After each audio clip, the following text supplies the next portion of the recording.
Je suis à Ljubljana, capitale de la Slovénie, une ville de 294 000 habitants. La rivière que vous voyez et qui l'arrose, c'est la Ljubljanica. Voici la colline du château. En longeant les berges de la Ljubljanica vers l'aval, nous allons rejoindre la place Prejerane, qui est le cœur battant de Ljubljana. Cette Ljubljanica est toute petite, je crois qu'elle fait une trentaine de kilomètres, et elle se jette en aval de Ljubljana dans la Save, une beaucoup plus grande rivière qui se jette dans le Danube à Belgrade. La Slovénie où je suis est l'un des plus petits États de l'Union européenne et peu peuplé, 2 100 000 habitants. Les Slovènes sont un peuple slave, des Slaves du Sud, ou Yougoslaves. Si les Serbes, les Monténégrins, les Macédoniens sont chrétiens orthodoxes, par contre les Croates et les Slovènes sont catholiques. En témoignent les nombreuses églises baroques qui parsèment le pays, héritage de l'Empire austro-hongrois.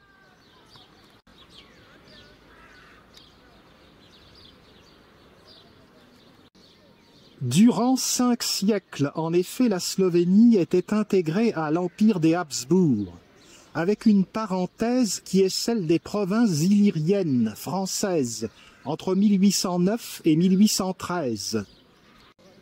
Il y avait eu plusieurs guerres entre l'Empire français de Napoléon Ier et l'Autriche.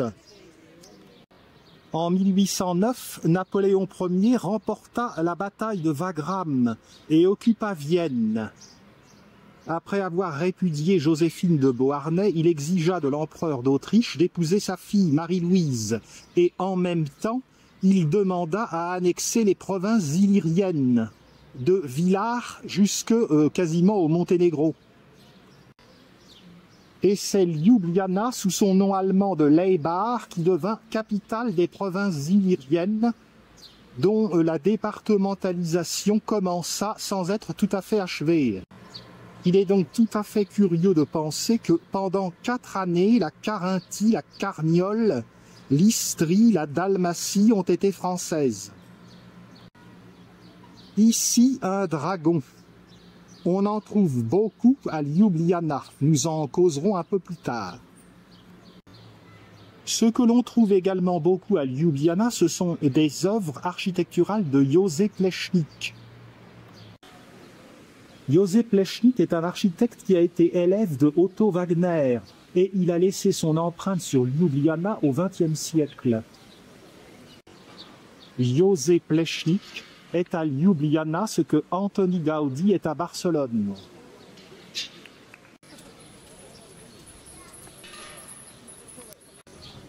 Si Ljubljana est une capitale très verte, elle a également une réputation d'être la capitale des terrasses. Et ici, on mange bien et relativement bon marché. Il ne faudrait pas croire cependant que la Slovénie est un pays comme l'Albanie, où l'on a tout pour 3 fois rien. Le niveau de vie ici a rattrapé quasiment celui de l'Europe occidentale.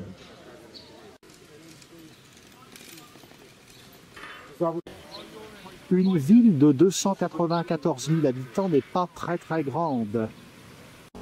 La ville n'en possède pas moins de nombreux musées intéressants et également le parc Tivoli de plus de 5 km². Justement, le parc Tivoli, que j'espère vous montrer dans une autre séquence, est dû à un Français. Les plans en ont été dressés par Jean Blanchard, un ingénieur, en 1813, donc tout à la fin de la domination française, lorsque peu de temps avant que les Autrichiens reprennent les provinces illyriennes. Donc, comme je vous l'ai dit, je m'avance vers la place Prejerane. Qui était ce fameux Franz Prejerane, dont le nom est inconnu à la plupart des Français? C'est en fait un écrivain, et plus précisément un poète, né en 1800 et mort en 1849, Pregeren est chéri par la mémoire des Slovènes. En effet, ces écrits ont chanté l'âme slovène et ont fait prendre conscience au peuple de sa culture, de sa spécificité. Pourtant, c'était en pleine domination des Habsbourg. Il n'empêche que le souvenir de Pregeren s'est perpétué dans l'esprit collectif des Slovènes, au point qu'une strophe de ses poèmes a été choisie pour l'hymne national lors de la proclamation de l'indépendance de la Slovénie le 25 juin 1991. L'hymne d'indépendance n'a peut-être pas été choisi pile ce jour-là, mais dans une période très contemporaine. Mais puisque vous êtes férus d'histoire, que je vous dise encore d'autres choses concernant l'histoire de la Slovénie. Comme vous le savez, l'empire des Habsbourg a duré un grand nombre de siècles. En 1866, l'empire d'Autriche subit une défaite face à la Prusse à Sadova. Cette défaite conduisit l'empereur François-Joseph Ier, l'époux de Sissi, et oui, à en rabattre. Et l'année suivante, en 1867, il admit les abus héréditaires et scinda en deux l'empire, donc pour faire une entité double, l'empire austro-hongrois. Cet empire était organisé de part et d'autre d'une petite rivière qui s'appelle la Leita, affluent du Danube. Il y avait de part et d'autre la Cisleitanie et la Transleitanie. La Cisleitanie relevait de la couronne d'Autriche, côté empire. La Transleitanie relevait de la couronne de Hongrie, qui était un royaume. Mais l'empire d'Autriche et le royaume de Hongrie n'avaient qu'un seul souverain, François-Joseph Ier. Mais les deux entités avaient chacun leur parlement, l'un à Vienne, l'autre à Budapest. Et si je vous parle de ça, c'est parce que la Slovénie était côté Cisleitanie, c'est-à-dire côté autrichien. Observez le pont sur lequel je me trouve, au passage, typique donc de ce que faisait Plečnik. La promenade en Slovénie et à Ljubljana est un véritable enchantement. Car Vienne, par exemple, a bien le Danube, mais il est trop excentré pour apporter ce charme à l'intérieur de la ville. Je reviens à ma digression historique parce que je sens que vous frétillez d'impatience pour que je vous raconte la suite. En 1914, l'Empire austro-hongrois s'engage dans la Grande Guerre, aux côtés de l'Allemagne. Vous avez peut-être entendu parler de la chose, toujours est-il qu'en 1918, l'Empire austro-hongrois vaincu éclate en morceaux. Pour autant, la Slovénie n'acquiert pas immédiatement son indépendance. Elle est intégrée dans un ensemble formé par la Serbie qui annexe les territoires peuplés par les Slaves du Sud. Dans un premier temps, l'ensemble est appelé Royaume des Serbes, des Slovènes et des Croates. En 1929, le royaume prend le nom de Yougoslavie. Les Yougoslaves sont les Slaves du Sud. Tout ceci d'ailleurs ne fonctionne pas très bien. Il y a des tensions parce que les Serbes sont orthodoxes, les Croates sont catholiques et il y a également des musulmans en Bosnie. Je pense en particulier à un attentat qui a eu lieu en France, à Marseille, en octobre 1934. Le roi de Yougoslavie, qui était serbe, a été assassiné par un terroriste croate. Les Serbes avaient des partisans extrémistes, les Tchetniks, et les Croates avaient les Oustachis. Néanmoins, la situation se maintenait plus ou moins. En 1933, un certain Adolf Hitler, dont vous avez peut-être entendu parler, arrive au pouvoir en Allemagne, alors qu'un autre, Mussolini, était arrivé au pouvoir en Italie en 1922. Eh bien, figurez-vous que ces deux-là nous ont causé un sacré tintouin. Ils se sont lancés dans une politique expansionniste, l'un et l'autre, dont je vous passerai les détails, que vous trouverez dans des ouvrages spécialisés qui vous conteront ça mieux que moi. Après avoir vaincu la France au printemps 1940, mais pas la Grande-Bretagne, Hitler décida de s'attaquer à la Yougoslavie au printemps 1941.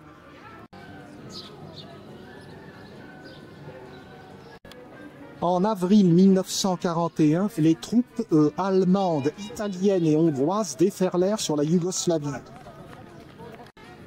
Le pays fut littéralement dépecé, plus encore que la France.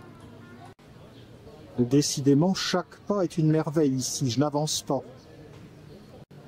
Or donc, qu'en était-il de ce dépeçage de la Yougoslavie? La Croatie forma un État indépendant fasciste, amputé cependant des territoires du littoral annexés par l'Italie. La Macédoine fut annexée par la Bulgarie. De la Serbie, il ne resta qu'un moignon, amputé de la Voïvodine au nord, qui fut annexée par la Hongrie. Quant aux Allemands, ils annexèrent le Banat, qui devait plus tard, si l'Allemagne avait gagné, devenir un Gau allemand. Prince-Eugène. La Bosnie-Herzégovine avait été intégrée à la Croatie prétendument indépendante, fasciste en tout cas, dirigée par Ante Pavelić. Le Monténégro était devenu une dépendance italienne. Et quant à la petite Slovénie, elle avait été purement et simplement séparée en 3 morceaux.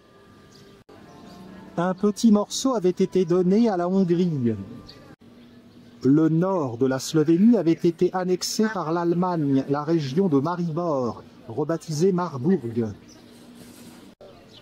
Quant au centre, dont Ljubljana, au sud et à l'ouest, tous ces territoires avaient été intégrés sous le nom de nouvelles provinces à l'Italie. Ljubljana devenait Ljubljana. Cependant, Hitler et Mussolini auraient dû se méfier.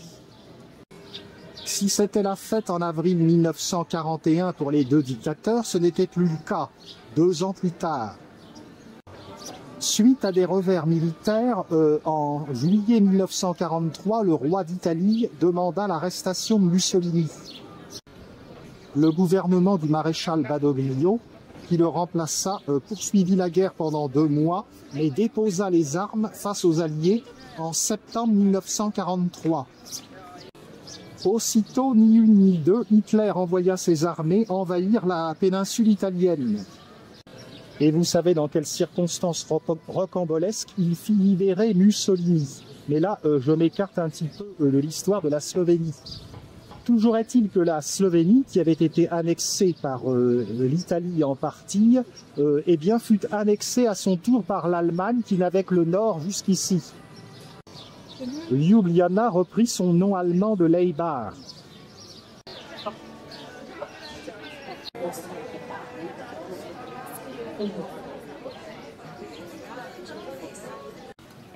Cette situation dura hélas assez longtemps.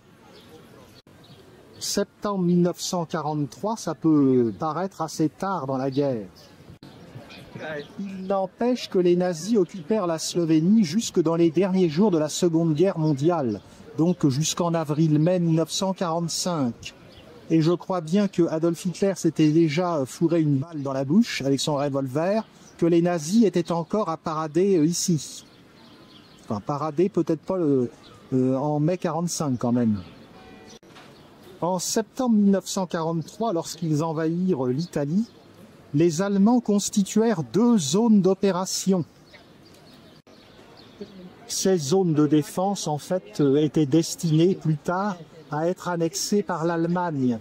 Il y avait la zone Voralpenland, la région des Préalpes, et il y avait, pour ce qui nous concerne, l'Adriatische Küstenland, c'est-à-dire la région de la côte adriatique dont Trieste était la capitale, l'ancien grand port de l'Empire austro-hongrois.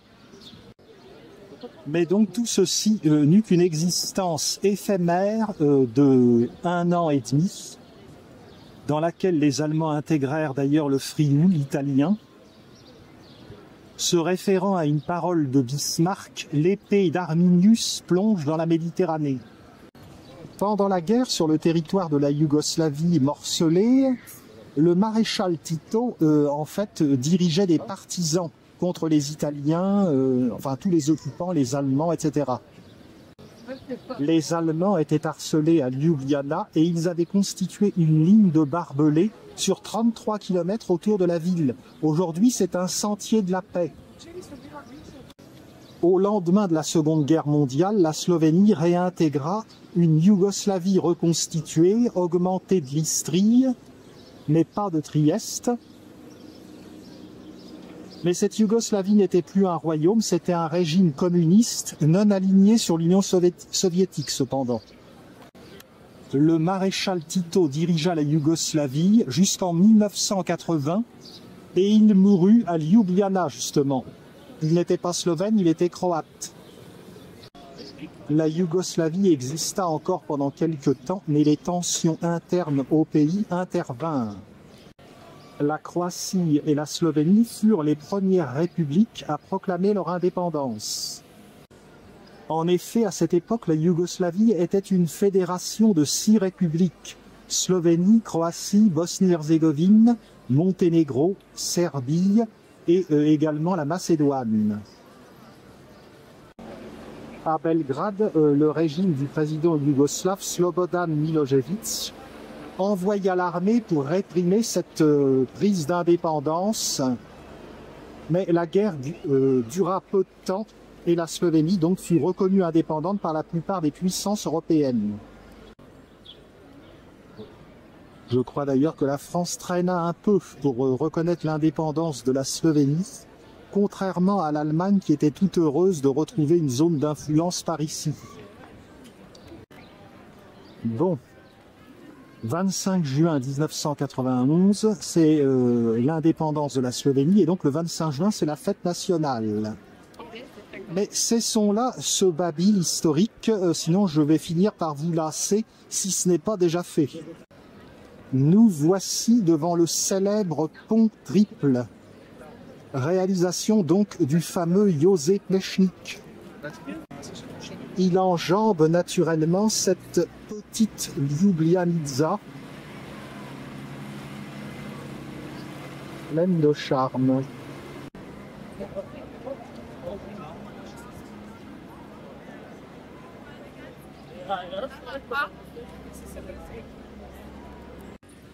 Et nous arrivons donc sur la place Prešeren, une fois franchi le triple pont sur la Ljubljanica. Et voici face à nous ce qui est sans doute l'édifice le plus connu de Ljubljana, que autrefois quand je voyais des photos de Ljubljana, je pensais que c'était la cathédrale, mais non, c'est l'église Notre-Dame de l'Annonciation.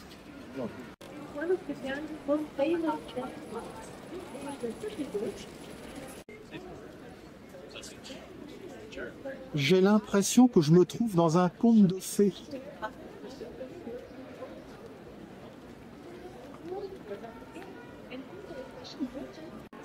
Parfois on fait du baratin, on dit une ville est romantique, mais là, quand même. Par là, en aval, sur la Ljubljanica, c'est le marché de Ljubljana. Mais nous verrons ça tout à l'heure. Sur la rive droite s'étend la vieille ville, nous la verrons tout à l'heure.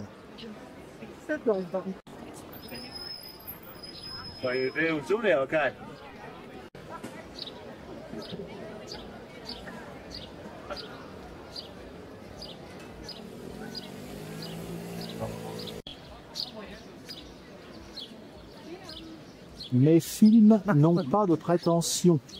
Mais si vous aviez le cœur réjoui de voir Ljubljana, je serais déjà bien content.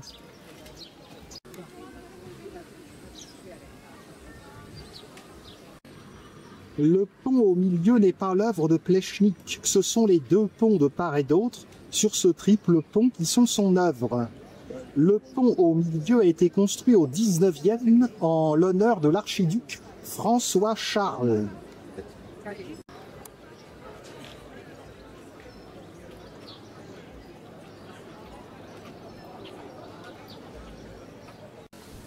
Au milieu, il y avait d'abord un pont en bois, mais il a été détruit par un incendie au XVIIe siècle. Il a été reconstruit et à nouveau refait en 1842. Voici les terrasses où l'on peut manger notamment des burecs, ces pâtes feuilletées que l'on trouve dans les Balkans, fourrées à la pomme de terre, au fromage, aux épinards, à la viande. Admirez la belle maison Hauptmann, de style Art Nouveau.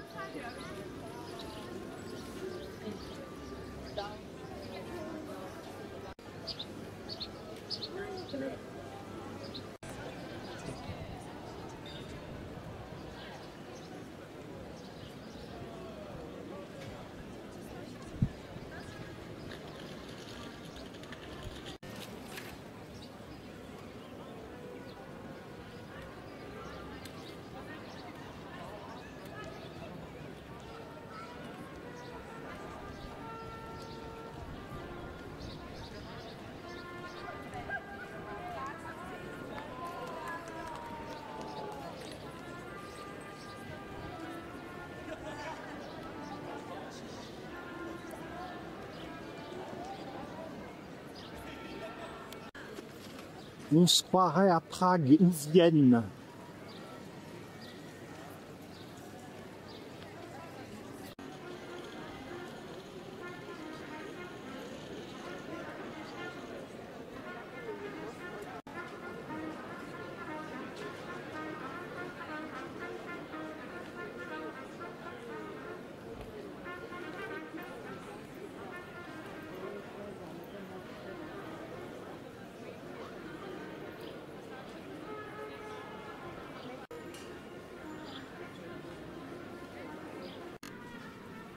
Il faut absolument que je vienne ici en soirée pour la fête de la musique le 21 juin ou bien pour la fête nationale le 25. C'est dit.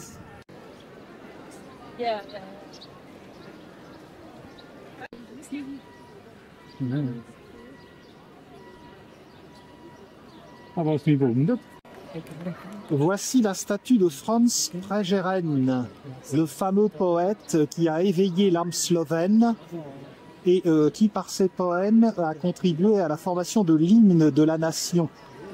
Il est dominé par la muse de la poésie, qui a fait scandale car elle est nue.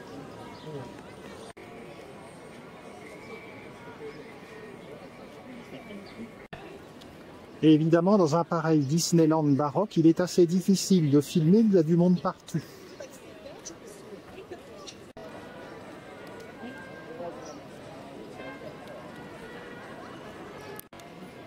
Là-bas, la cathédrale de Ljubljana.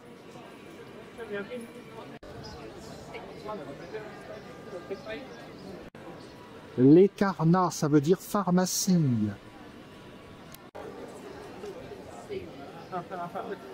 Est-ce que l'église franciscaine Notre-Dame de l'Annonciation est ouverte? Ça m'arrangerait bien. À côté de l'église se trouve la galerie Emporium, grand magasin qui date de 1903. Avec le dieu du commerce Mercure.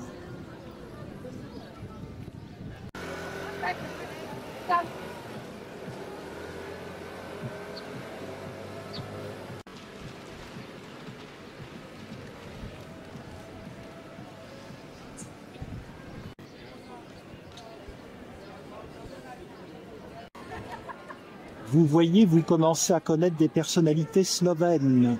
Josef Plečnik, l'architecte, Pregeren, le poète. Je crois qu'il y a un mec aussi qui fait du vélo, mais son nom m'échappe. Sur les flancs de la galerie Emporium.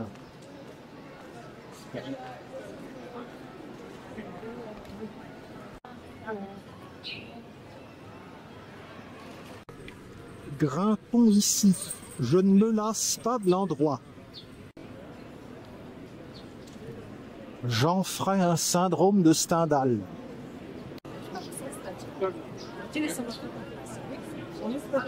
C'est épastrouillant de beauté.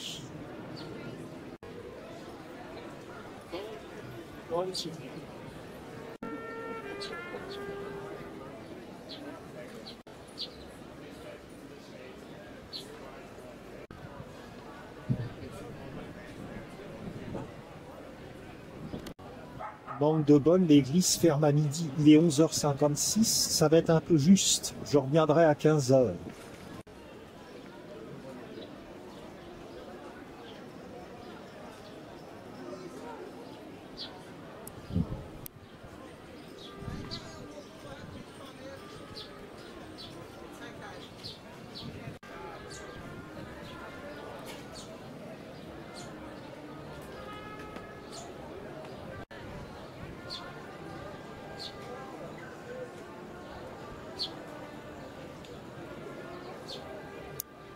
Peut-être que je deviens facile à épater.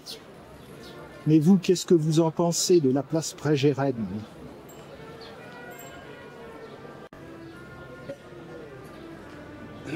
Je poursuis dans la rue Miklotchitcheva, qui compte de beaux édifices.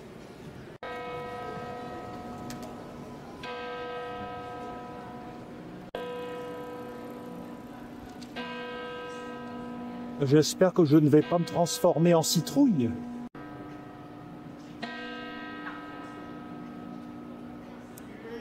Non, ouf.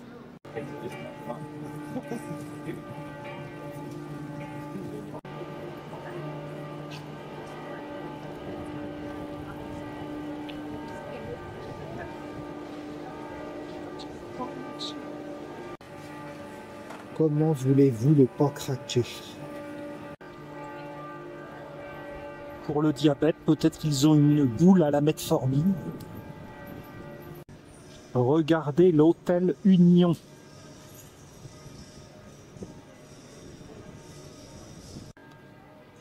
Ici sont descendus le Dalai Lama, la reine Elisabeth II et aussi Bill Clinton. Mon guide ne dit pas si Monica Lewinsky était là.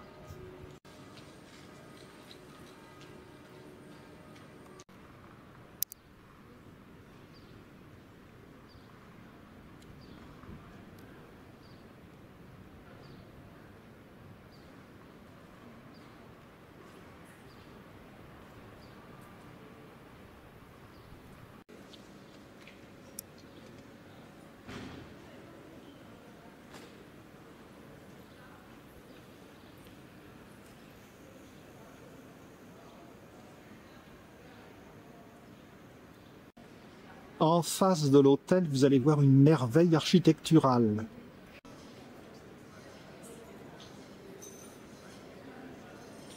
Comme il y a des merveilles architecturales partout à Ljubljana, évidemment, c'en est une parmi d'autres. C'est la façade de la banque coopérative de 1921. Les couleurs sont censées représenter le drapeau slave. C'est l'architecte Ivan Vurnik qui l'a dessiné.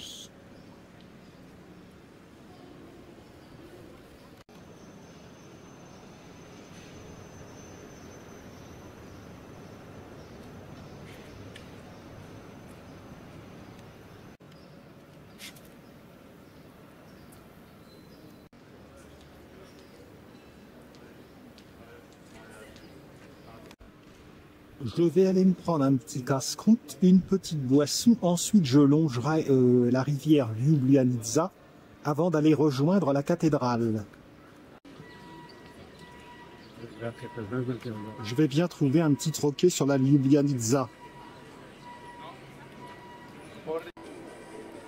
Ou au marché. Je me dirige vers le pont du Dragon. La Slovénie, patrie du vélo. Il n'y a pas que la Hollande et la Chine.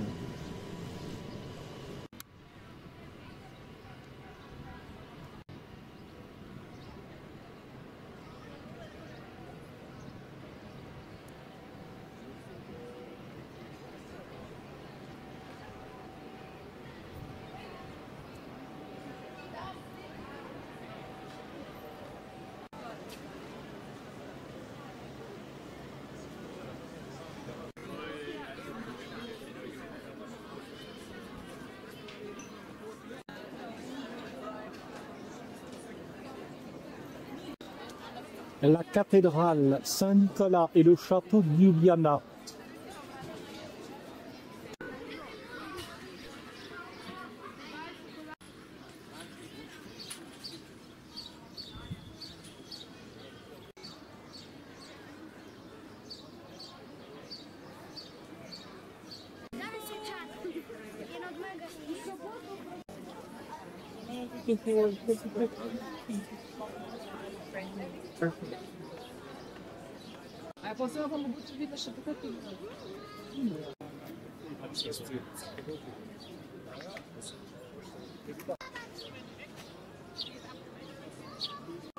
Toutes les poubelles sont tricolores.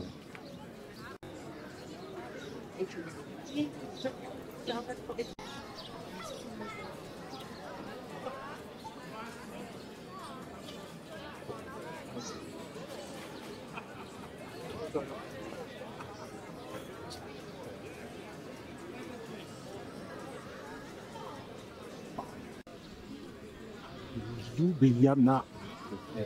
J'avais envie d'y aller, mais je ne m'attendais pas à un choc pareil. Le pont du Boucher.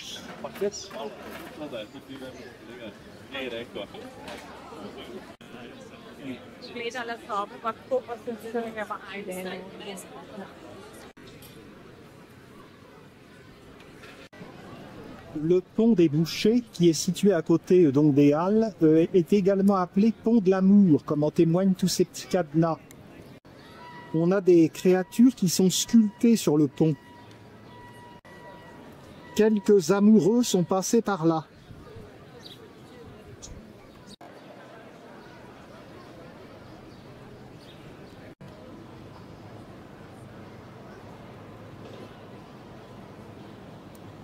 Il y a des satyres sur le pont.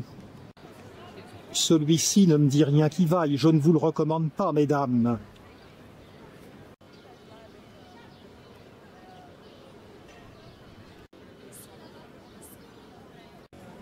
J'ai changé de rive, me voilà rive droite, et voici le marché. J'ai plus envie de m'asseoir pour boire tranquillement.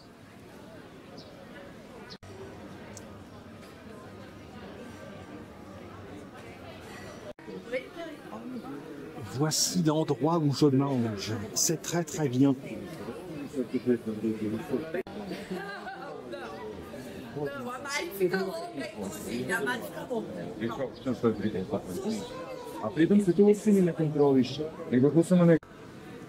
Après une bonne quiche, je reprends mon circuit.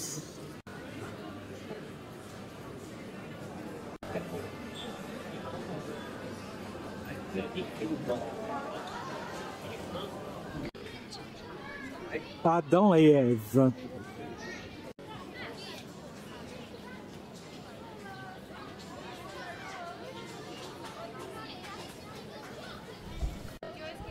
Là-bas se trouve le pont des dragons que nous allons voir. Une légende dit que Jason, celui des Argonautes, a tué un dragon ici. Most. Dans les langues slaves, most, ça veut dire pont. Par exemple, à Prague, le Karlov Most, le pont Charles.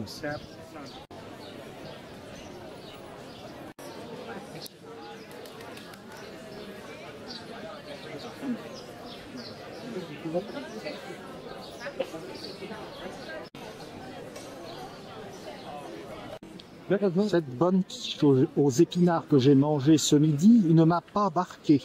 Je me sens ragaillardi pour poursuivre cette visite et vous montrer Ljubljana dans toute sa splendeur. Elle me donnera la force de gravir la colline du château. Certaines personnes confondent la Slovénie, Slovenia, avec la Slovaquie, Slovensko.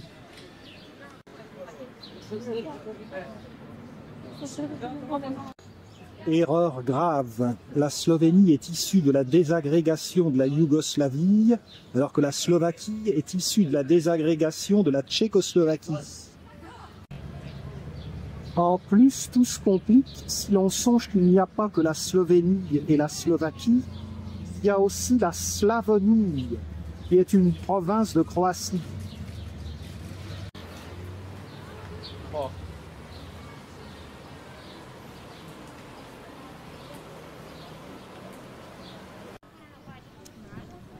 Le funiculaire pour monter sur la colline.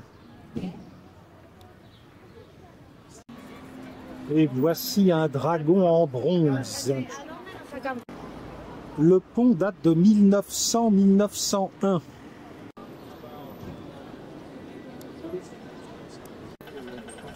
Au début, il s'appelait pont François-Joseph Ier.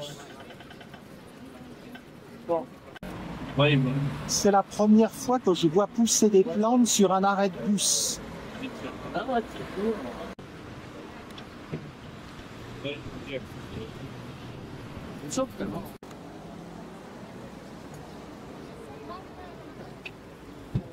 Avouez que recevoir un piqûre d'un bestiau pareil, ça doit faire son effet.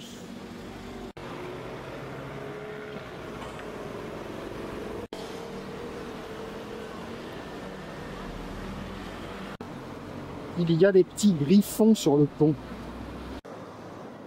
La Ljubljanica a une belle couleur.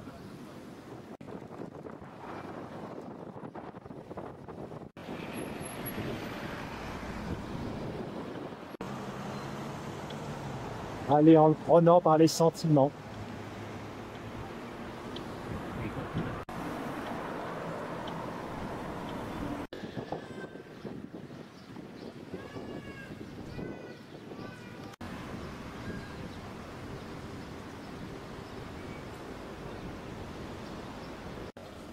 Revenons vers la cathédrale Saint-Nicolas.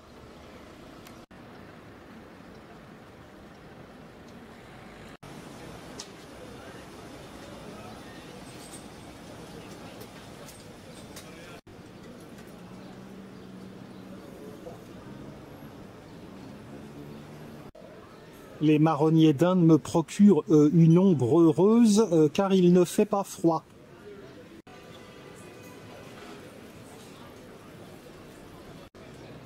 Faisons un petit tour sur cette jolie place. Je ne suis pas pressé, je suis en vacances, j'ai du temps.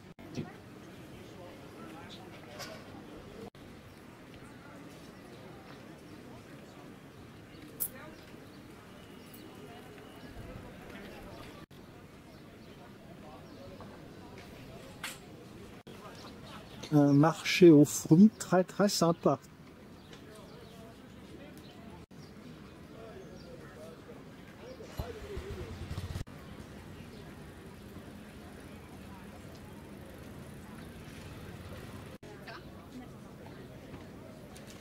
À Ljubljana, les endroits les plus anodins sont imbibés de charme.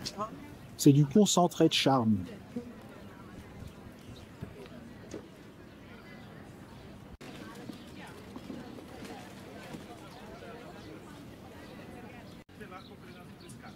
€7 le kilo.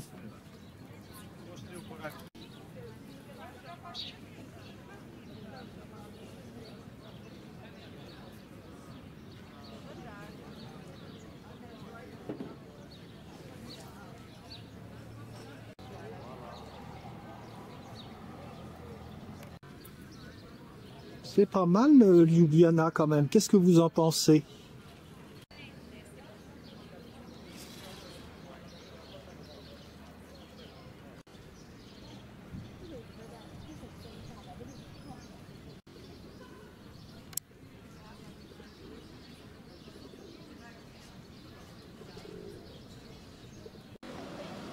Filons vers la vieille ville, car nous n'avons pas tout vu, figurez-vous. Regardez la belle cathédrale Saint-Nicolas, avec son dôme dû à Andrea Pozzi.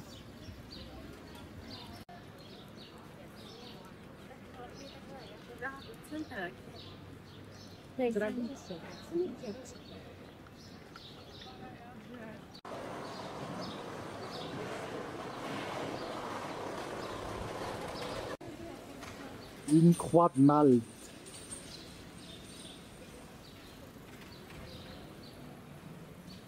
La cathédrale baroque Saint-Nicolas remplace un premier édifice roman incendié, puis un second édifice gothique incendié lui aussi.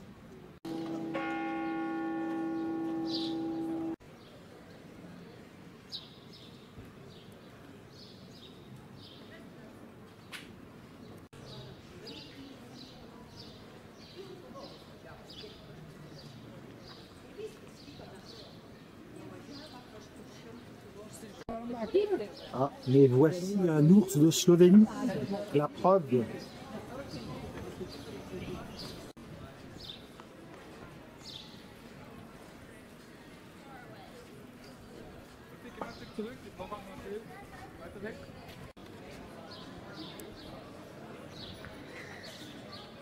La porte est très originale. La Slovénie n'est pas avare de beauté.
Pietà.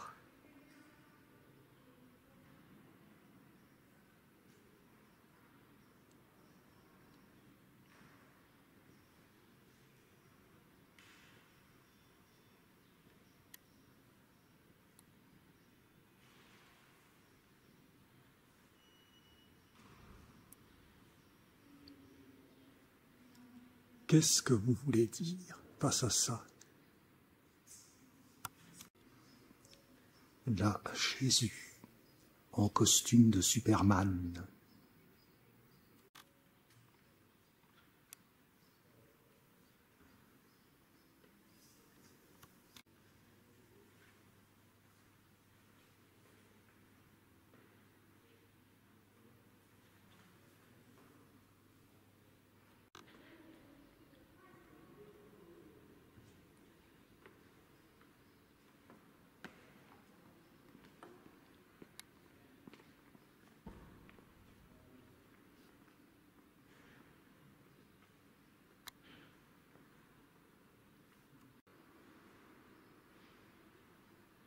Je suis bouche bée.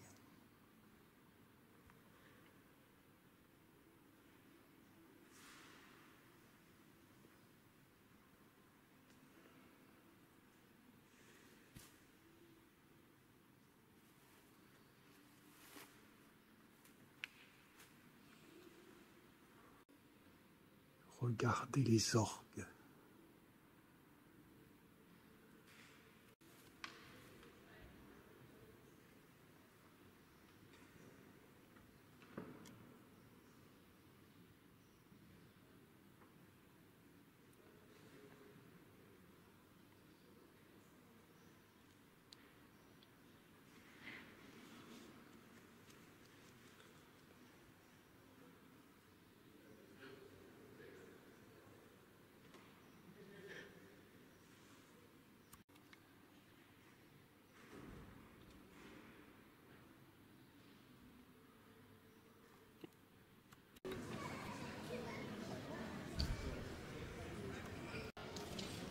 On en ressort soufflé.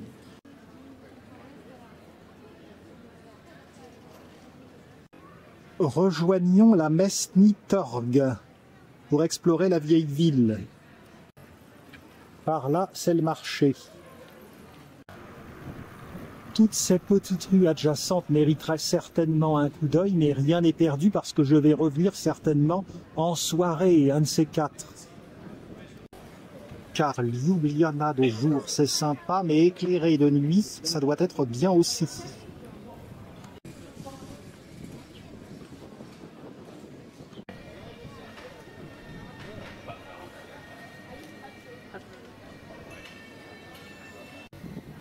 Voici la Mestny Torg. Torg, ça veut dire place.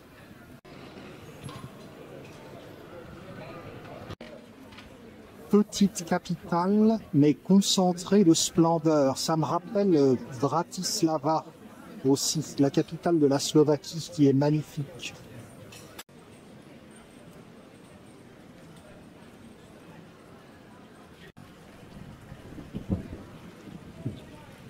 La fontaine de Roba. Je tiens à préciser que la fontaine Roba n'a pas été dessinée par le concepteur de Bouléville. Donc c'est beaucoup plus ancien que ça.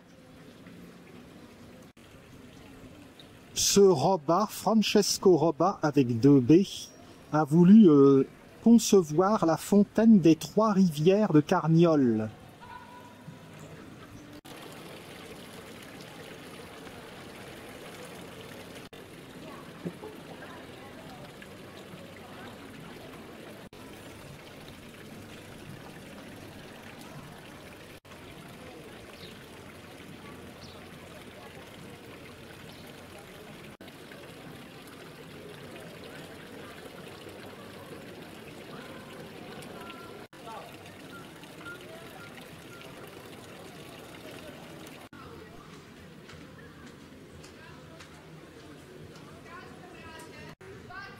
Il y eut ici un tremblement de terre en 1511. Les bâtiments, pour la plupart, furent détruits, mais relevés.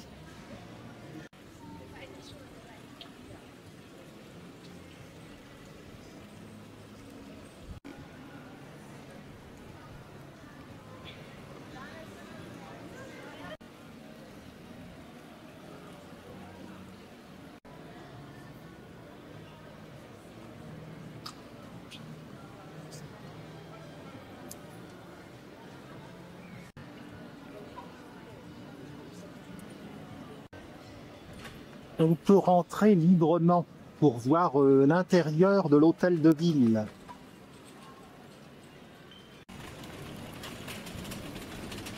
J'en bredouillerais. Déjà, je bredouille dans mes films, mais alors là, avouez qu'il y a de quoi.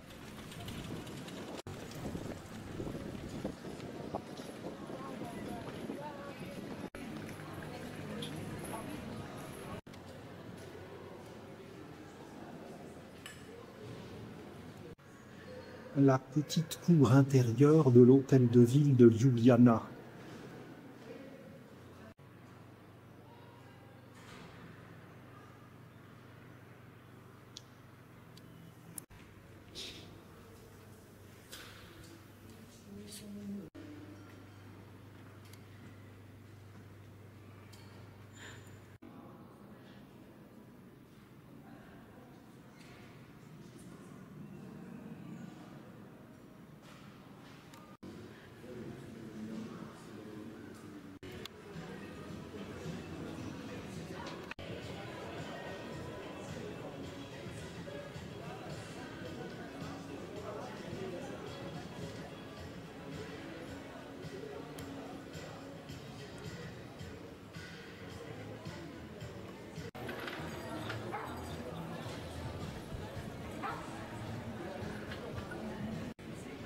Quittons à regret la Mestny Torg.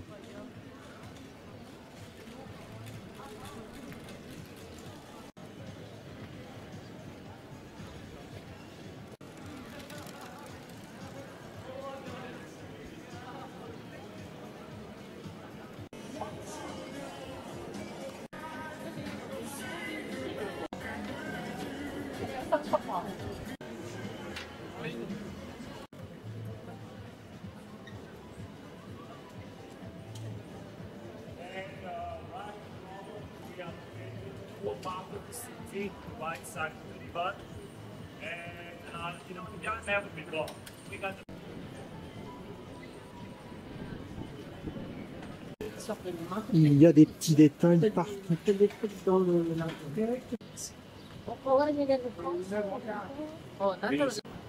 Des petits passages permettent de relier cette rue de la vieille ville au quai de la Ljubljanica.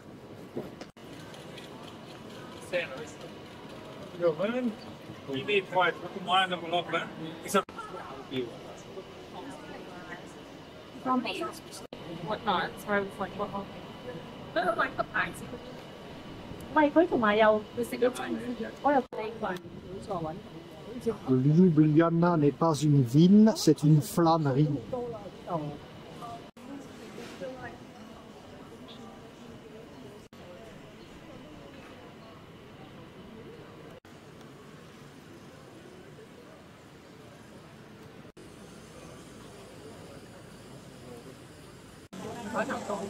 Le pastel est partout.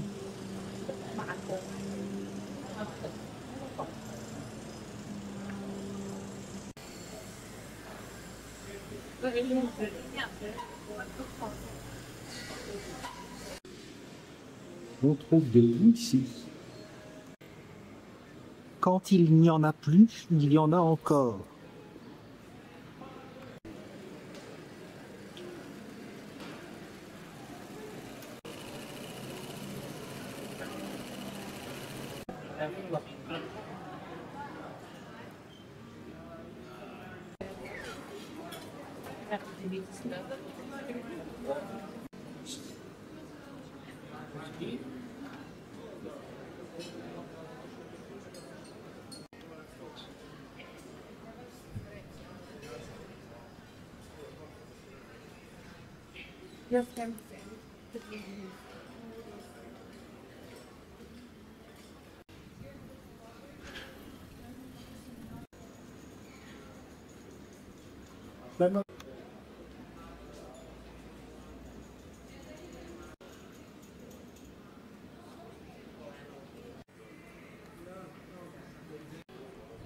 On peut certainement monter au château par ici.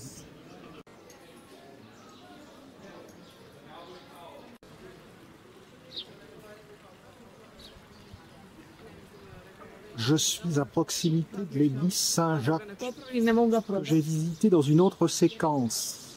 Je l'avais confondu avec l'église Saint-Jean-Baptiste de Trnovo. Vous pouvez regarder le film, l'intérieur est intéressant, moins beau que la cathédrale Saint-Nicolas, mais ça se laisse regarder.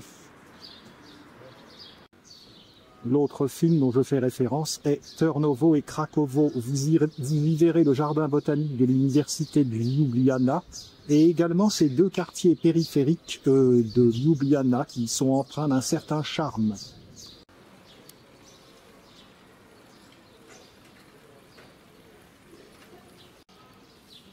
De ce côté se trouve une autre église baroque, l'église Saint-Florian.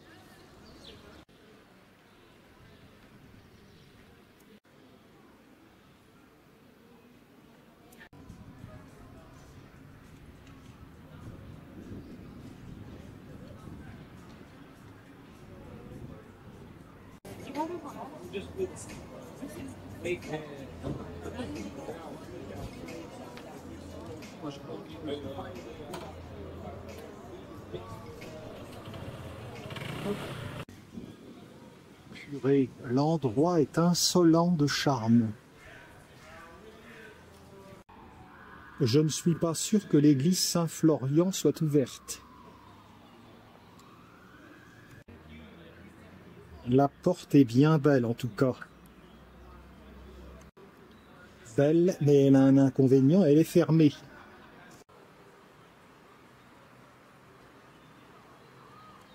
Bon, puisque c'est ça, je vais aller voir cette petite rue. Et après, je monterai au château. Ce pauvre dragon de Ljubljana s'en prend vraiment plein la gueule, si vous me permettez l'expression.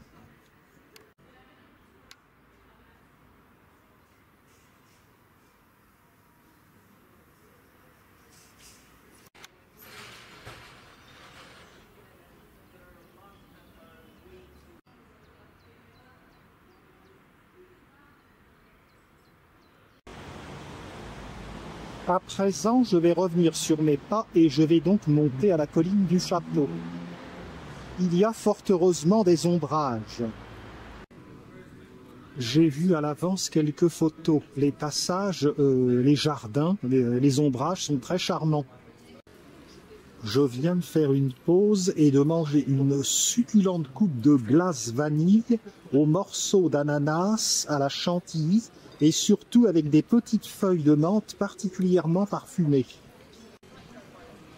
Et le mariage vanille-menthe était étonnant. J'ai pris une décision. On approche de 17 h et j'irai au château une autre fois. Ne vous alarmez pas, c'est garanti sur facture. Il me reste encore 9 jours à passer en Slovénie. Et donc j'irai voir un patelin dans les environs et l'après-midi je reviendrai pour voir l'église franciscaine Notre-Dame de l'Annonciation et le château.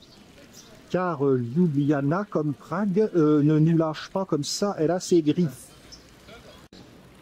Ce n'est pas de moi, je ne suis pas intelligent comme ça pour dire ça, c'est de Franz Kafka. Je vais aller faire un tour dans le quartier de Krakowo à nouveau parce que je ne l'avais qu'abordé dans mon film précédent. Et je vais vous montrer la maison de Józef Plečnik. Je rejoins les bords de la Ljubljanica. Krakowo, c'est de l'autre côté.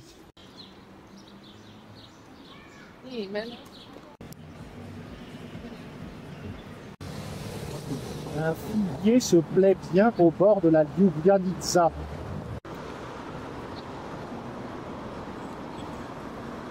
On peut faire du paddle également. L'église Saint-Jacques.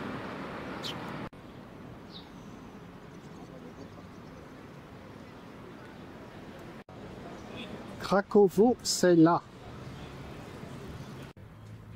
Krakowo, quartier de petites maisons villageoises, beaucoup plus petites qu'en centre-ville.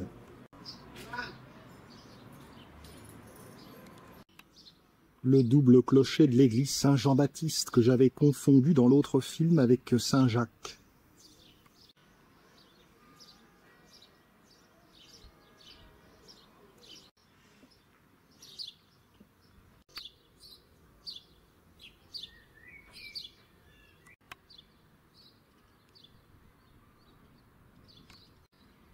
Pimpant et charmant.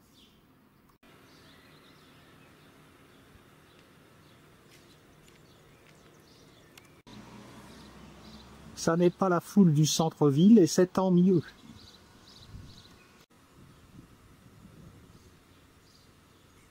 L'église Saint-Jean-Baptiste se trouve à Trnovo. À 2 pas du centre-ville et des maisons baroques, il y a des petits jardins, des petits potagers.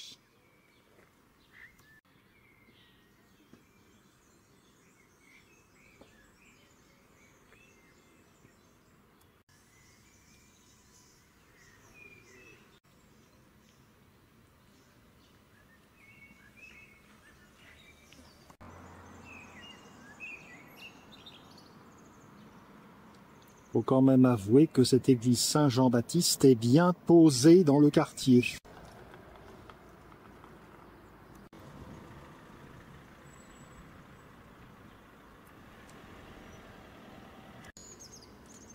Cette petite rivière a un nom assez compliqué, je crois que c'est Gradaščica.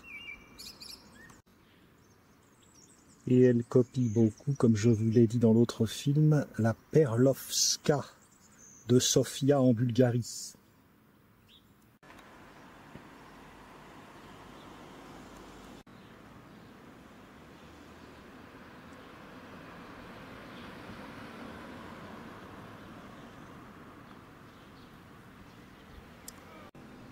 La maison de Józef Plečnik se trouve dans cette direction. L'église Saint-Jean-Baptiste est imposante par sa façade, mais la nef a l'air d'être toute petite. Il n'y a pas beaucoup de profondeur pour cette église.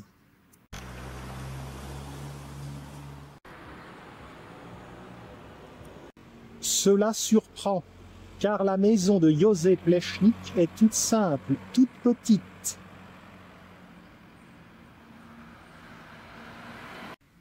L'artiste avait en réalité des goûts très simples, et il vivait à la spartiate.